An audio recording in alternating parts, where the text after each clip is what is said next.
He chose luxury over love. Years later, he regretted it. Mary was the most beautiful girl in town, but she never wanted to be remembered just for her looks. Between her family's sacrifices and the dreams she sought to achieve, her path crossed with John's, a wealthy young man who believed the world revolved around his desires. But when life forced Mary to make difficult choices, everything changed. Mary was born in a small town in rural Kansas, where the wind swept between gentle hills and wooden houses lined the quiet streets. Life was simple, but the bonds that united the community were strong.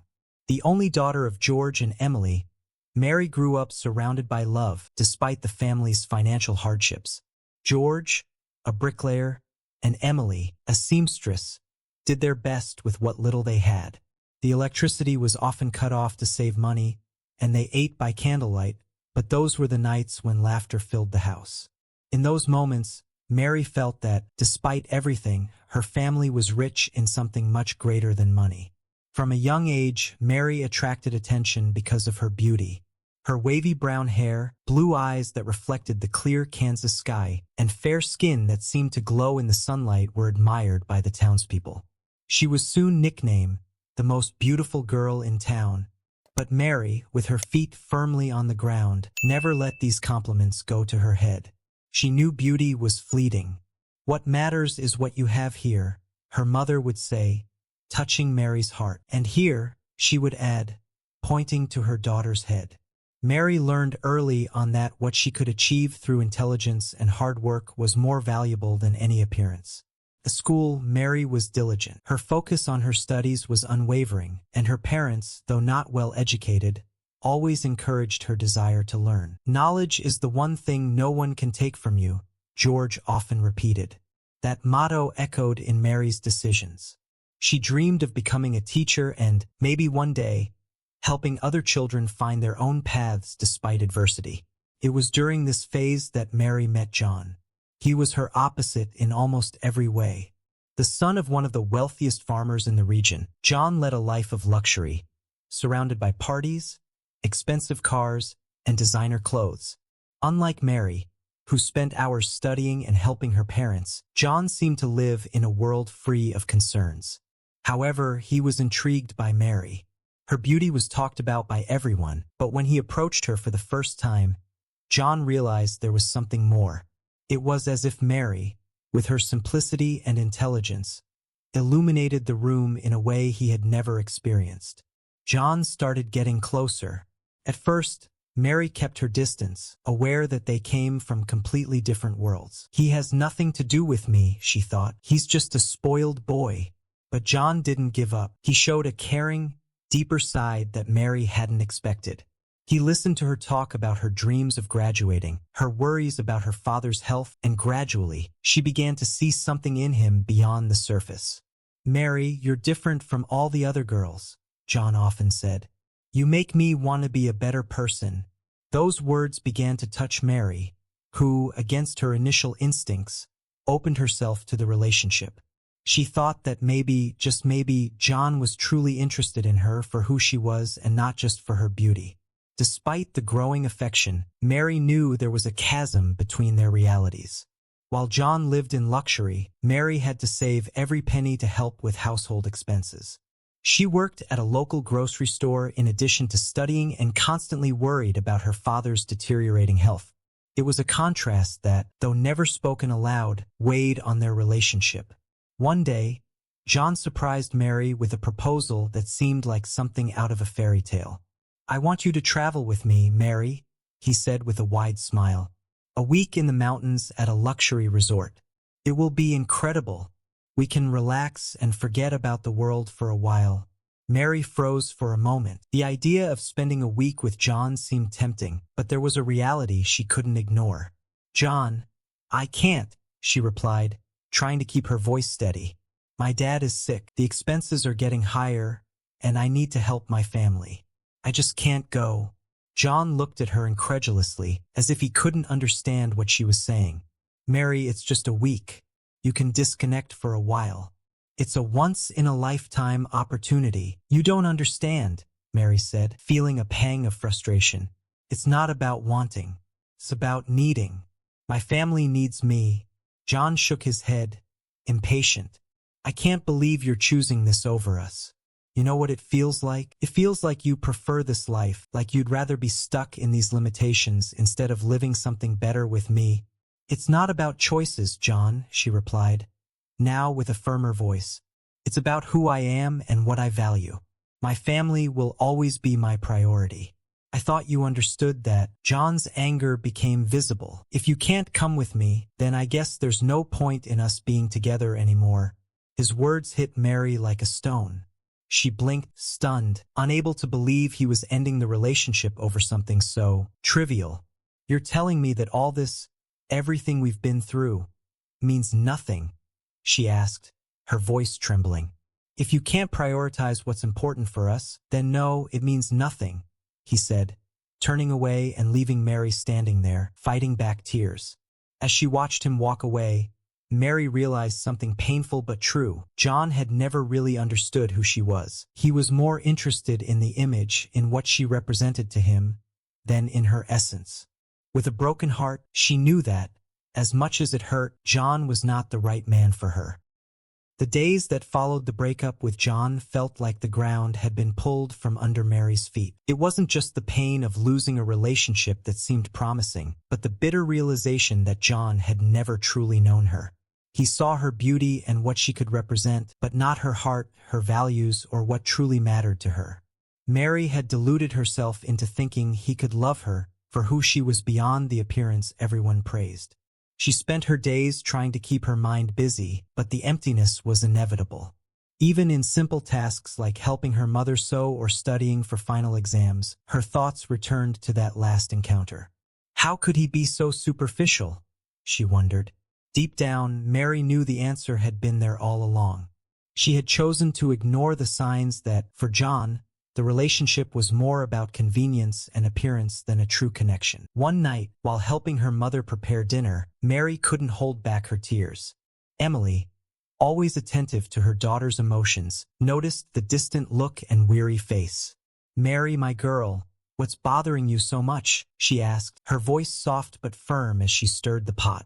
Mary sighed and sat at the table. I thought he really loved me, Mom. But I think he just liked the idea of having me by his side. When I said I needed to take care of Dad, he just walked away.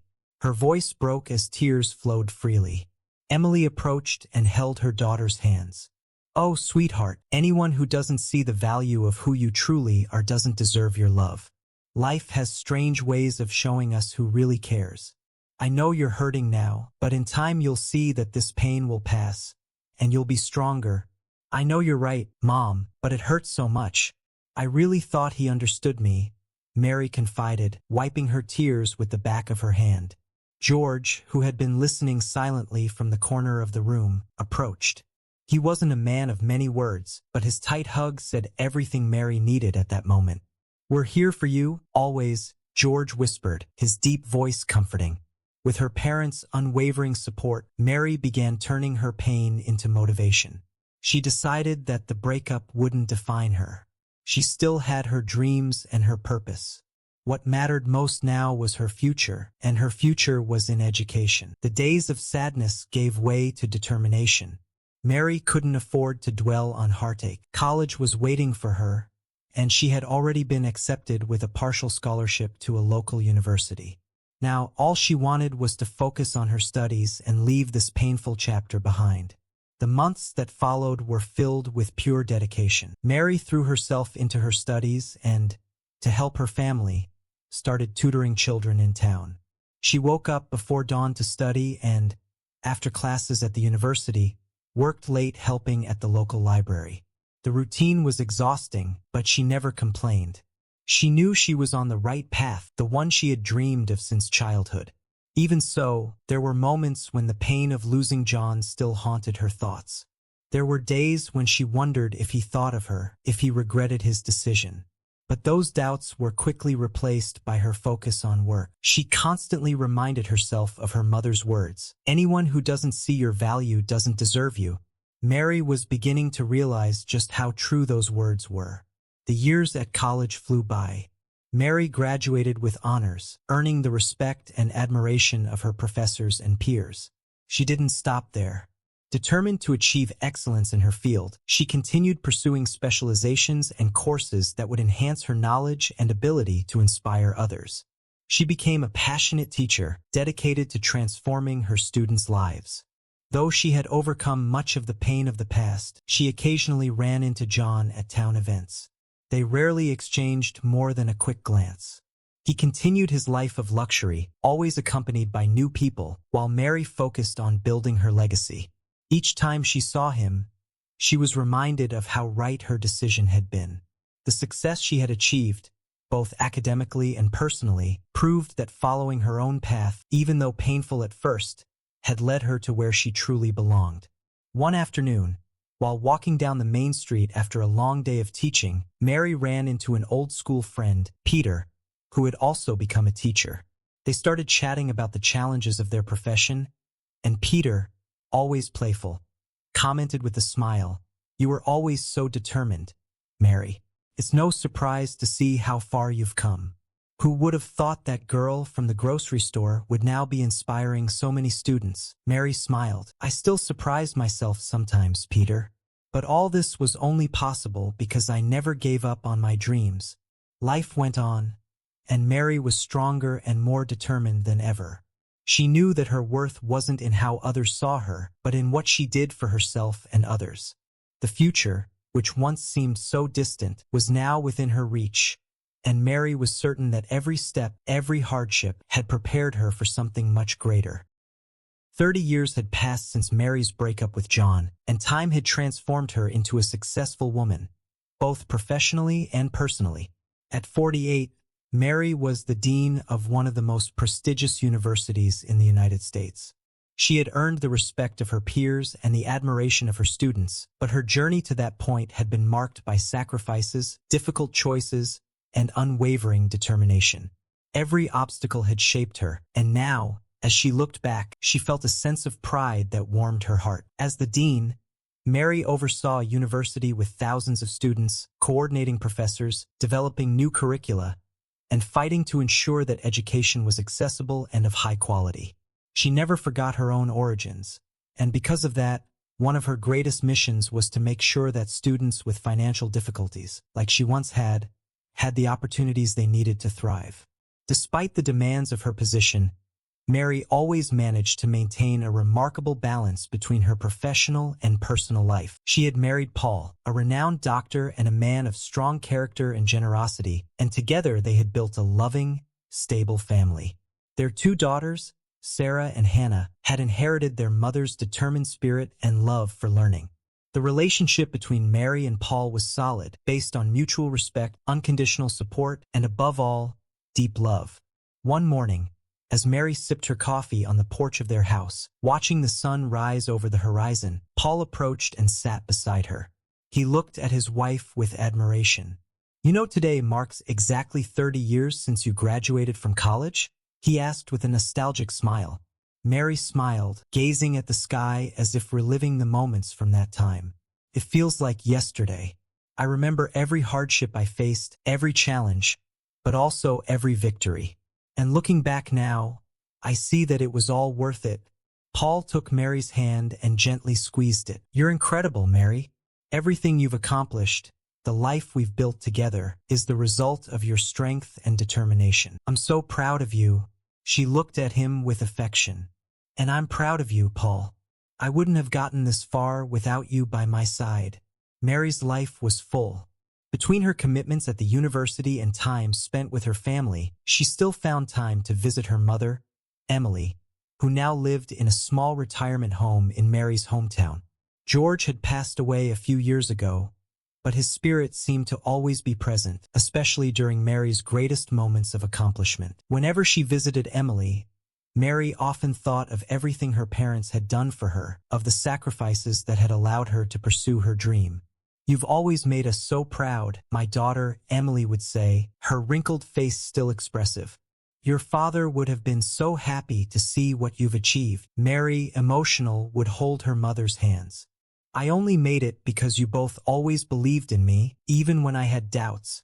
Despite her numerous responsibilities, Mary never let work distance her from what mattered most: family and gratitude for her roots. and it was this connection to her past that made her such an attentive leader to the needs of her students, especially those who, like her, struggled to stay in school.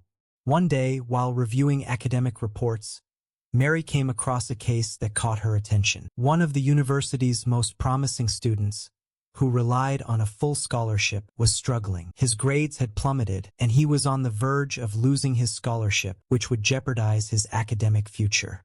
Concerned, Mary decided to investigate. She knew from personal experience that grades didn't always reflect a student's abilities, but were often a reflection of the difficulties they faced outside the classroom.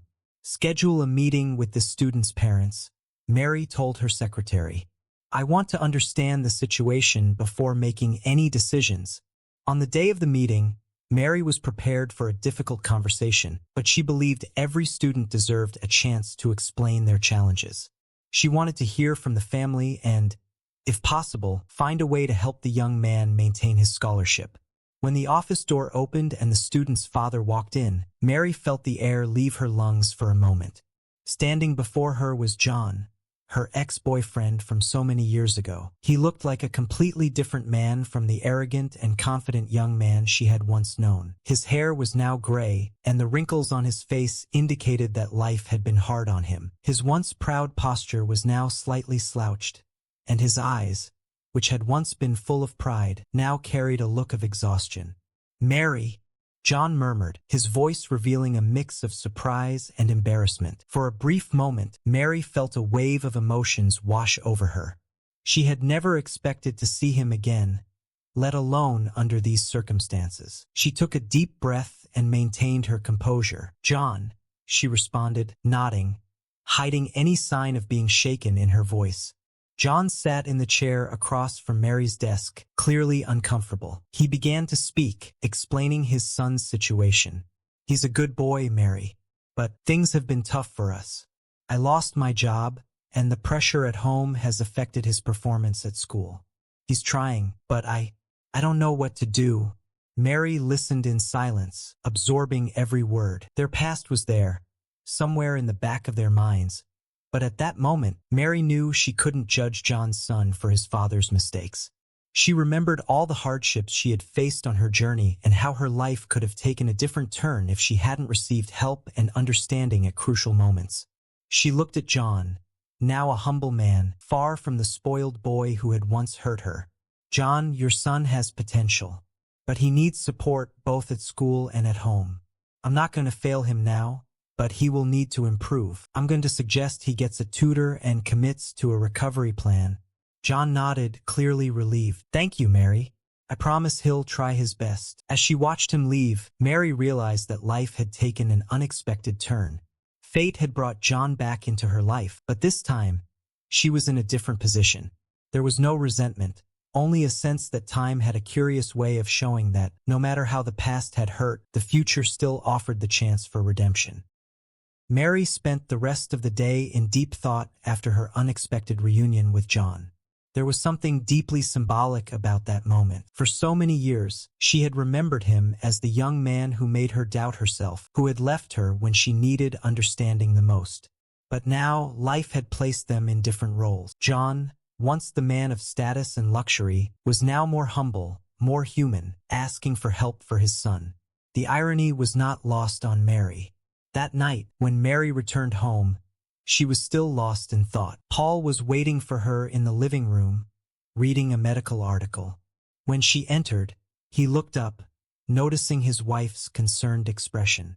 Tough day, he asked, with a touch of concern in his voice, closing the journal and getting up to greet her. Mary sighed and sank onto the couch next to him. You won't believe who I ran into today, she said, still processing the emotions from the encounter. Paul frowned, intrigued. Who? John. The John, my ex-boyfriend. He's the father of one of my students. He came to ask me for help for his son. Mary spoke slowly, as if she was still absorbing the shock. Paul was surprised. He knew the story of John, as Mary had shared how that relationship had impacted her life. Wow, that's unexpected.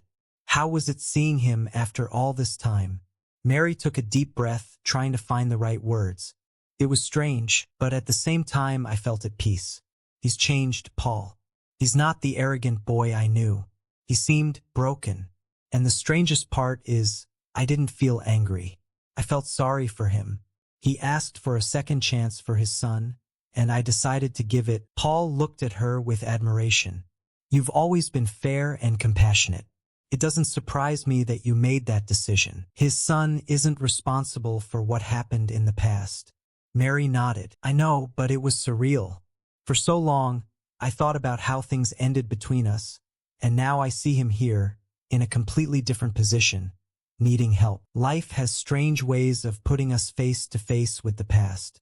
Paul wrapped his arm around Mary's shoulders and pulled her close. And you're handling it the best way possible. It shows how much you've grown, Mary. You've moved on from the past and built something incredible, not just for yourself, but for so many others.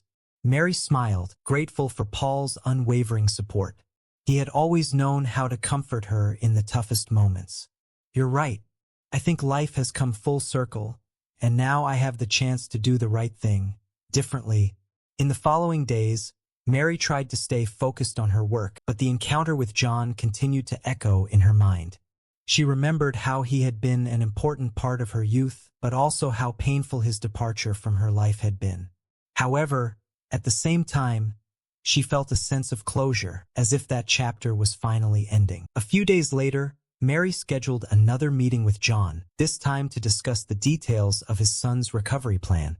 When he arrived at the university, he seemed noticeably calmer than the first time. As he entered Mary's office, his expression was one of pure gratitude. Mary, I just wanted to thank you for giving me this chance. You didn't have to do this, and I truly appreciate it, John said, sitting down in front of her, his voice low and humble. Mary smiled gently. John, what matters now is your son's future. He deserves all the support we can give him. But he also needs to commit. I want him to have a tutor, and I will closely monitor his progress. John nodded, visibly relieved. I promise he will work hard, and I'll do everything I can to support him. For a moment they sat in silence. It was as if there was an unspoken understanding that the past was still there between them, but both had chosen to move on. Finally, John broke the silence. You know, Mary, I made a lot of mistakes with you. I was selfish, and I didn't see how special you were. When you needed support, I was only thinking about myself. It took me a long time to realize that, and even though it's too late, I wanted to apologize. John's words caught Mary off guard. She hadn't expected such a sincere confession. For years, she had carried the pain of that breakup, but now, hearing his apology, she realized that hurt had lost its weight. John, Mary began, with a serenity that surprised her. The past was hard, but it's part of what made me who I am today. And maybe it made you realize things you didn't see at the time. I accepted that a long time ago and forgave you.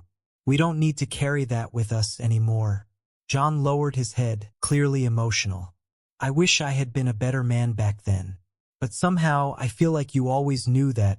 Mary nodded. I knew that eventually, life teaches us what we need to learn. I hope you're at peace with what happened and that now you can be here, present for your son. The two exchanged a look that conveyed a silent reconciliation. There was nothing more to be said about the past. What mattered now was the present and the future that each of them was building in different ways. John left, promising to stay committed to the plan for his son. As Mary watched him walk out of her office, she felt a quiet relief. The encounter with the past, which once seemed like a ghost in her life, was now just a transformed memory, part of a story that no longer carried pain, but lessons learned. As the days passed, Mary continued to reflect on her reunion with John, but her priority now was ensuring that his son, Thomas, had the opportunity to continue his studies. Mary knew from experience how education could transform lives, and she was determined not to let Thomas lose that chance without a good reason. Still, she also knew that certain conditions had to be met. One afternoon, after a meeting with the academic team, Mary was in her office reviewing Thomas's progress reports. His grades were still below the required level, but there had been a slight improvement since their last conversation. She knew the road ahead would be long, but she was willing to offer the necessary support. She called her assistant and asked her to schedule a meeting with both Thomas and John. It was essential that they all align on what would be necessary for Thomas to keep his scholarship. On the day of the meeting, the atmosphere was tense. Thomas, a young man with slumped shoulders and fidgeting hands, entered the room looking visibly nervous. John, standing by his side, appeared equally worried but maintained a firmer posture, perhaps trying to project a sense of security for his son.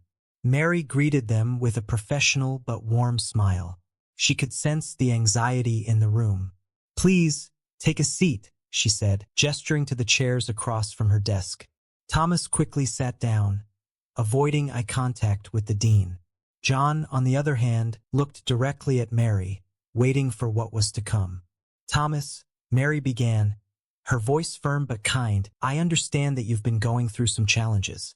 We all face obstacles that sometimes seem impossible to overcome. However, the grades you've presented are far below what's needed to maintain your scholarship. We need to talk about this." Thomas finally lifted his gaze, his eyes filled with a mix of fear and shame. "I know, ma'am. I tried, but with my dad out of work and all the pressure at home, it's hard to focus," he admitted, his voice barely above a whisper.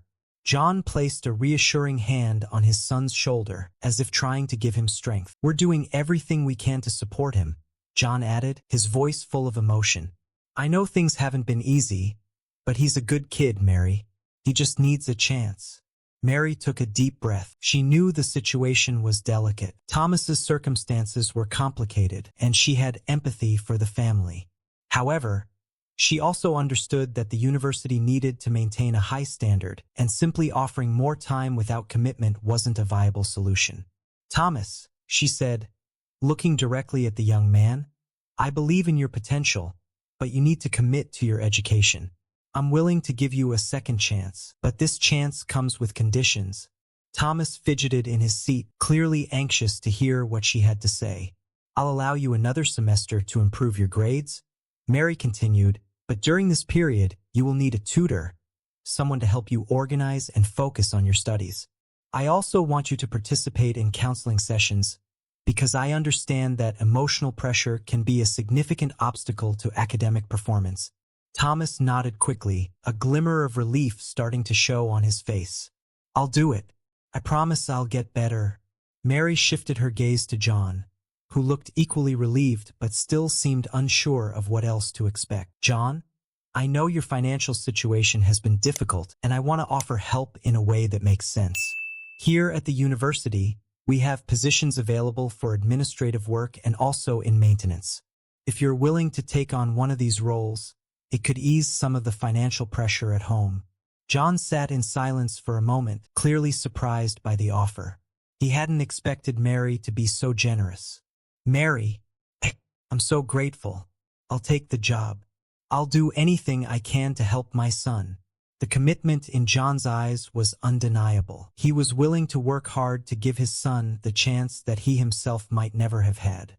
Mary nodded. "It's important that you work together as a family to get through this phase. What I'm offering is an opportunity, but the effort must come from you too." Thomas looked at his father, and for a moment there was a silent understanding between them. "I won't disappoint you," the young man said, now with a more determined tone. Mary stood, signaling the end of the meeting with a confident gesture. "I believe in you, Thomas. I'll be keeping track of your progress. We'll review everything at the end of the semester."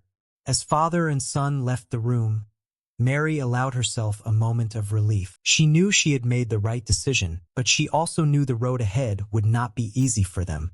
However, her own journey had taught her that, with the right support and enough determination, any adversity could be overcome.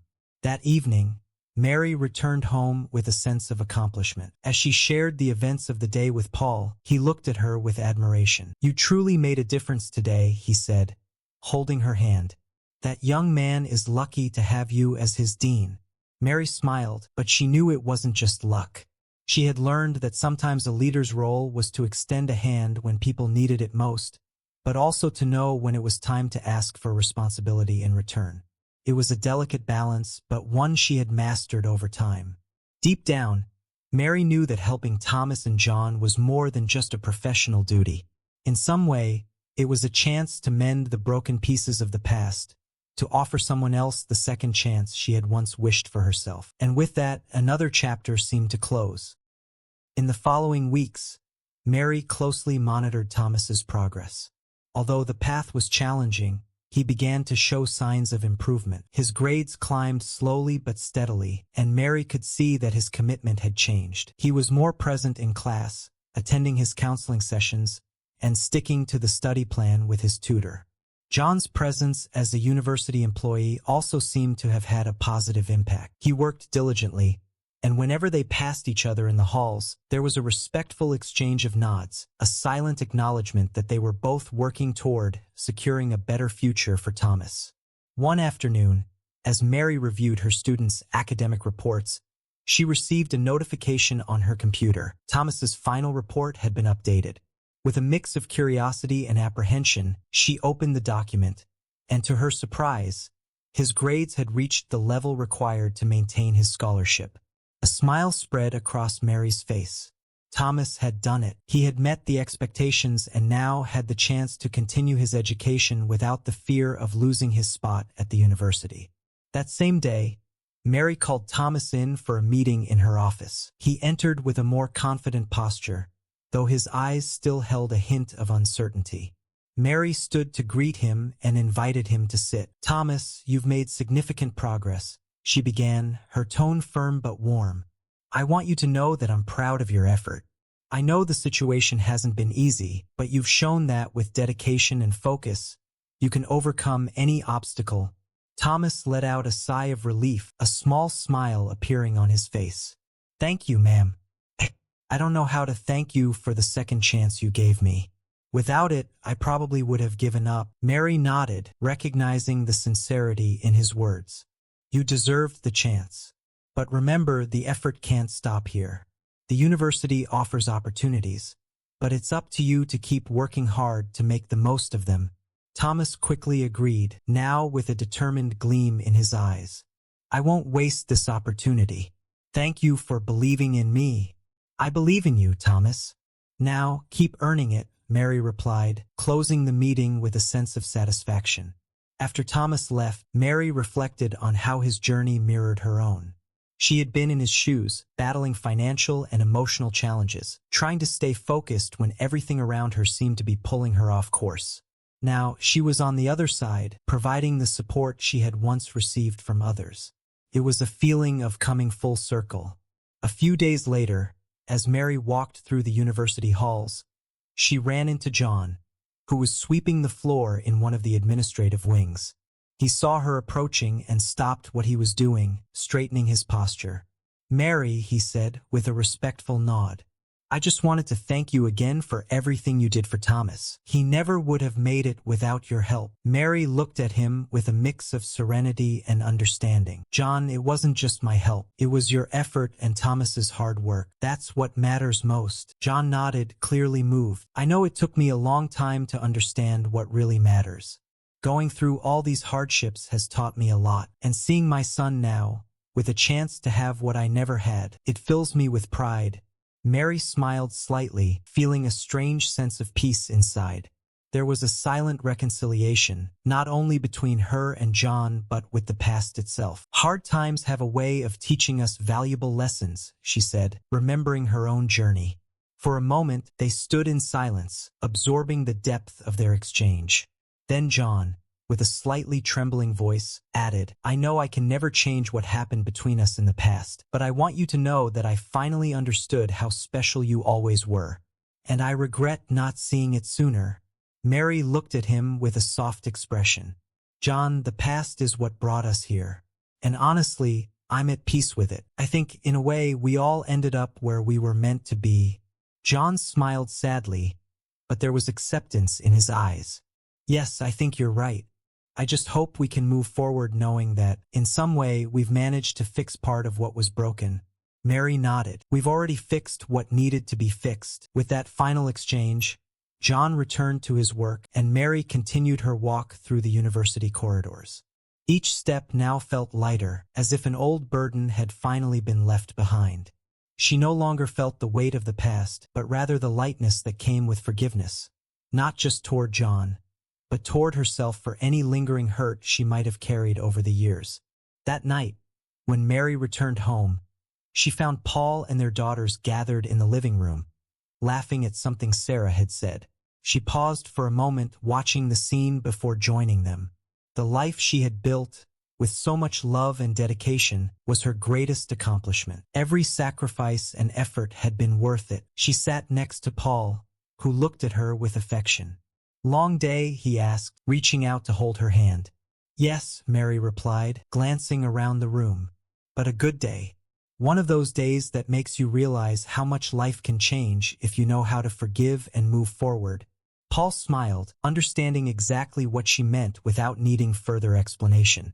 And with her heart at peace, Mary knew she had completed another chapter in her journey. It no longer mattered what had been left behind. What mattered was the present and the future she continued to build, day by day, with love, determination, and the certainty that there would always be new beginnings.